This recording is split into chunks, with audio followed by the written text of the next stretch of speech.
Pakistan's ISI, a hidden frustrating power for top U.S. defense officials are concerned some elements of Pakistan's main spy agency may be interacting improperly with the Taliban and other insurgent groups, a Pentagon spokesman said on Thursday. Colonel David Lapan said Pakistani Army Chief, General Qamar Javaid, himself a former spy chief, was aware of U.S. concerns about the military's Inter Services Intelligence ISI agency and shared some of them. Here are some questions and answers about the ISI, the most powerful intelligence agency in Pakistan, a country the United States sees as indispensable to its efforts to tame a raging Taliban insurgency in Afghanistan. How powerful is the ISI? The shadowy military intelligence agency has evolved into what some describe as a state within a state. Widely feared by Pakistanis, it is believed to have a hidden role in many of the nuclear-armed nation's policies, including in Afghanistan, one of U.S. President Donald Trump's top foreign policy priorities.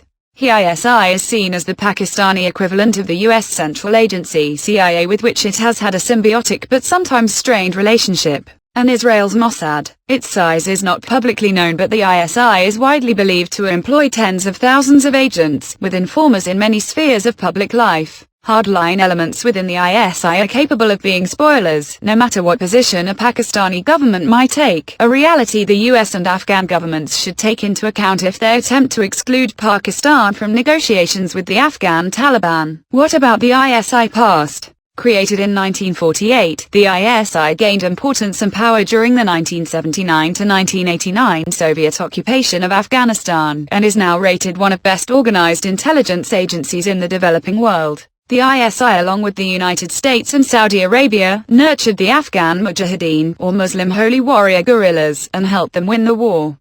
It helped to plan many of their operations and was the main conduit for Western and Arab arms. It later helped create the Taliban. Although Pakistan officially abandoned support for the Taliban after joining the US-led war against Al-Qaeda and Taliban, critics, including Western military commanders in Afghanistan, say it has maintained its ties with and support for the Afghan Taliban. The military denies supporting the Taliban but says agents maintain links with militants, as any security agency would do, in the interests of intelligence. Analysts say the main preoccupation of the ISI and the Pakistani military is the threat from nuclear-armed rival India, and it sees the Afghan Taliban as tools to influence events and limit India's role in Afghanistan. The ISI was heavily involved in the 1990s in creating and supporting Islamist factions that battled Indian forces in the disputed Kashmir region.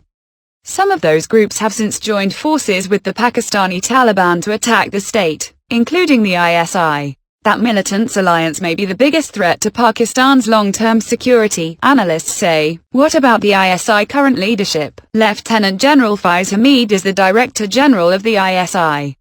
He is seen as relatively moderate. The ISI is almost certain to come under a new wave of pressure as the United States gets increasingly frustrated with the Army's perceived reluctance to go after Afghan Taliban fighters who cross the border to attack Western forces in Afghanistan.